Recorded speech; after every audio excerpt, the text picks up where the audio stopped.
আসসালামু আলাইকুম। আমি ডাক্তার কাউসার আহমদ কনক, একজন প্লাস্টিক কসমেটিক এবং ব্রেস্ট সার্জন। আজকে আমি একজন রোগীর সাথে কথা বলবো, যিনি দীর্ঘদিন যাবৎ গাইনোকোমেশিয়া রোগে ভুগছিলেন।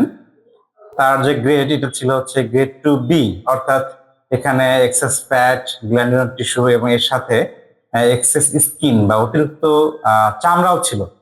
তো আমরা রোগীর সাথে কথা বলবো, তার অভিমত সম্পর্কে আমরা জানবো। আমরা 10 দিন আগে তার অপারেশন সম্পন্ন করছিলাম, লাইপোসাকশন এবং সাবকিউটেনাস মাস্টেক্টমি। আজকে আমরা স্টিচ আপ করলাম। দেখি তার অভিমতটা কেমন। আসসালামু আলাইকুম। ওয়ালাইকুম আসসালাম। আসসালামু আলাইকুম। ওয়ালাইকুম আসসালাম, ধন্যবাদ। আপনার কি সমস্যা ছিল, এটা একটু সংক্ষেপে আমাদের বলেন তো। আমার সমস্যাটা ছিল হচ্ছে এই গাইনোকোমেশিয়া।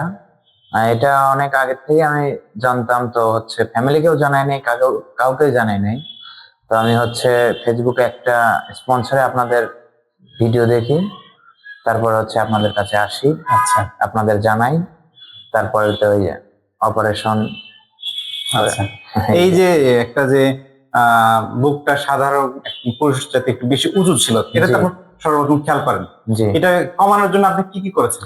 আমি প্রায় 6 মাসের মতো জিম করেছি, কিন্তু আমার হচ্ছে আপার চেস্টে যাই হোক চর্বি অনেকটা কমে গেছে, কিন্তু লোয়ার চেস্টে আমি দেখলাম যে না, লোয়ার চেস্টটা হচ্ছে আগের মতোই আছে।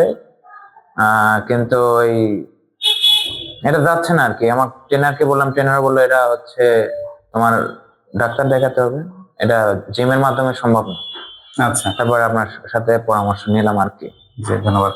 দর্শক, আমরা জানতে পারলাম যে আসলে এটাই বাস্তবতা যে গাইনোকোমেশিয়া এটা শুধু চর্বি নয়, বিভিন্ন এখানে একটা গ্ল্যান্ড থাকে। জিম করার মাধ্যমে বা বিভিন্ন ডায়েট স্টাইলের মাধ্যমে হয়তো আমাদের অতিরিক্ত চর্বিটা কিছুটা হলেও হয়তো কমবে, কিন্তু ভিতরে যে গ্ল্যান্ডুলার টিস্যু, এটা কিন্তু একটা একজন প্লাস্টিক সার্জনের মাধ্যমে এটা পুরোপুরি অপারেশন মাধ্যমে অপসারণ না করলে এটা কিন্তু শরীর থেকে আসলে যায় না। তো তার অপারেশন অভিজ্ঞতাটা একটু আমরা শুনি। অপারেশন নিয়ে যে একটা ভীতি ছিল, এটার কি অবস্থা? এটা হচ্ছে অপারেশনের আগে অনেকেই ভয় থাকে মনে, তারপরে অপারেশন হচ্ছে করেছি আমি পুরোপুরি অজ্ঞানে, কিছু বুঝতে পারি না ইনশাল্লাহ। আর হচ্ছে আমার খুব ভালো সার্ভিস পেয়েছি, আর আজকে সেলাই কাটা হলো, তারপরেও কোনো ব্যথা নেই, কিছু বুঝি নেই। এই কয়েকদিন হচ্ছে তেমন কোনো ব্যথাও অনুভব করিনি। পরের দিনে আমাকে ছেড়ে দিয়েছে, অপারেশনের পরের দিনই বাসায় যেতে পারছি, হাঁটাহাঁটি চলাফেরা খুব ভালোভাবে করতে পারছি, কোনো সমস্যা হয়নি। আচ্ছা, এটা দাগ নিয়ে কোনো চিন্তা? দাগ নিয়ে অনেক বড় দাগ কি? না না, খুব ছোট্ট।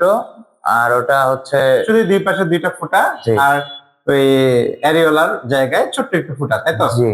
আচ্ছা, তো এটা নিয়ে যারা ভয় পায় তাদের উদ্দেশ্যে আপনার কিছু বলার আছে? তাদের উদ্দেশ্যে একটাই বলার, এটা নিয়ে ভয় না, ভয়কে জয় করতে শিখতে হবে। তো আমি যেভাবে আসছি আপনারাও আসুন, স্যারের সাথে পরামর্শ করুন, কথা বলুন, ইনশাল্লাহ ঠিক হয়ে যাবে। জি, অনেক অনেক ধন্যবাদ। আমাদের একজন তরুণ এবং স্মার্ট একজন রোগীর আমরা অভিমত শুনলাম। যারা এটা নিয়ে ভয় করছেন বা শঙ্কার মধ্যে আছেন, তারা নিঃসংকোচে আমাদের সাথে যোগাযোগ করুন, সেবা নিন, সুস্থ থাকুন। ধন্যবাদ।